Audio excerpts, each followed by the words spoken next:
Left wing और right wing की लड़ाई में एक बात जो सामान्य है वो है अंबेडकरवाद का हितैषी होना या हितैषी दिखाई देना। आमतौर पर हर विचारधारा के लोग खुद को अंबेडकरवाद का पैरोकार बताते हैं,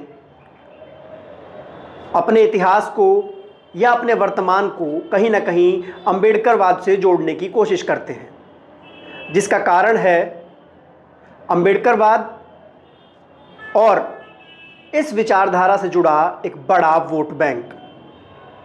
सालों से इस देश में लेफ्ट विंग और राइट विंग के जो दल हैं वो अंबेडकरवादी विचारधारा के वोटर्स को अपने पक्ष में लुभाने की होड़ में लगे हैं। आज हम एक ऐसे ही टॉपिक पर बात करेंगे जिसके बाद लेफ्ट विंग और राइट विंग, खासकर राइट विंग के अंबेडकरवादी विचारधारा के हितैषी होने का दिखावा जो वो लोग करते हैं वो पूरी तरीके से एक्सपोज हो जाएंगे या फिर उसको एक्सपोज करने की कोशिश करेंगे। वीडियो का थंबनेल देखकर तो आप लोग समझ ही गए होंगे कि आज हम बात करने वाले हैं अंबेडकर और सावरकर पर। गांधी और अंबेडकर के बीच की जो लड़ाई है, विचारधारा की जो लड़ाई है, वो सालों पुरानी है। गांधी ने कभी भी बाबा साहब की विचारधारा का समर्थन नहीं किया, उनकी विचारधारा को नहीं सराहा। जो काम बाबा साहब ने अछूतों के लिए किए, शोषित वंचित समाज के लिए किए, महिलाओं के लिए किए, उसके पैरोकार गांधी कभी नहीं रहे। और इसी चीज़ का फ़ायदा आजकल राइट विंग के लोग उठाना चाहते हैं। गांधी और सावरकर के बीच की लड़ाई को देखते हुए आजकल कहीं ना कहीं सावरकर और अंबेडकर के बीच एक रिश्ता स्थापित करने की कोशिश करते हैं। कई जगहों पर तो दावा किया गया है कि बाबा साहब सावरकर और उनके हिंदू संगठनों द्वारा किए गए कार्यों को स्वराज से भी ज़्यादा ज़रूरी बताते थे, जो कि कोरी बकवास है।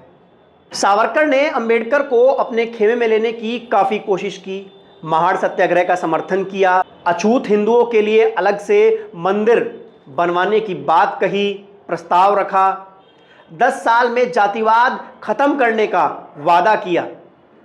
लेकिन अंबेडकर सब जानते थे, हिंदू महासभा सिर्फ और सिर्फ अछूतों का राजनीतिक समर्थन चाहती थी। उनको अछूतों के साथ हो रहे जातिगत भेदभाव और उनकी समस्या से कोई वास्ता नहीं था। वो सिर्फ और सिर्फ बाबा साहब का समर्थन कर अछूतों का राजनीतिक लाभ लेना चाहते थे। अंबेडकर ने सावरकर से कहा, 10 साल तो छोड़ो, 100 साल भी जातीय भेदभाव नहीं खत्म कर पाओगे। और ऐसा ही आज हो रहा है। हम लोग देखते हैं दक्षिणपंथी संगठन जो हैं, जिनको हम राइट विंग्स ऑर्गेनाइजेशंस बोलते हैं, जैसे आरएसएस हो गया, आरएसएस से जुड़े तमाम अन्य दल हो गए। हम आरएसएस की बात कर लें, आरएसएस में हर जाति के हिसाब से विंग बनाए गए हैं। दलितों का अलग विंग बनाया गया है, पिछड़ों का अलग विंग बनाया गया है। लेकिन उन विंग्स के जो सर्वे सर्वा हैं वो आरएसएस के मेन प्रमुख हैं।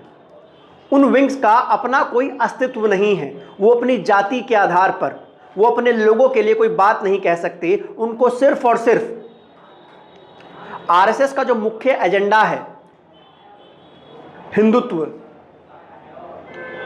उसी को चलाना है। कोई भी अछूत, पिछड़ा या दलित आरएसएस और उसके सहयोगी संगठन में प्रमुख या सुप्रीम लीडर नहीं बन सकता। इसका इतिहास आप उठाकर देख सकते हैं। सावरकर द्वारा अछूत हिंदुओं के लिए अलग से मंदिर बनवाए जाने के प्रस्ताव पर बाबा साहब ने कहा कि आप अछूत हिंदुओं के लिए अलग से मंदिर बनवाकर गुलाम हिंदुओं की एक फौज खड़ी करना चाहते हैं। रही मेरी बात, मैं अछूत हिंदू पैदा तो हुआ हूँ, लेकिन अछूत हिंदू नहीं मरूंगा। अपने साथ अपने अनुयायियों को बुद्ध धम्म की दीक्षा दिलवाऊंगा। गांधी ने जब अंबेडकर के धर्मांतरण की बात सुनी तो वह विचलित हुए उन्होंने अंबेडकर को रोकना चाहा। सावरकर ने गांधी से कहा कि अंबेडकर के साथ 10 लोग भी अपना धर्म नहीं बदलेंगे।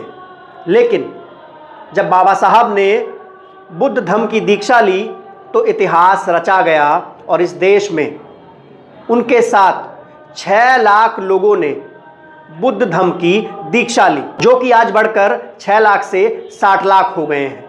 सावरकर जातियों का विरोध करता था। आमतौर पर आज के आरएसएस के लोग भी जातियों का विरोध करते हैं। आप लोगों ने सुना होगा, हाल ही में मोहन भागवत ने कहा था कि जातिगत जनगणना नहीं होनी चाहिए।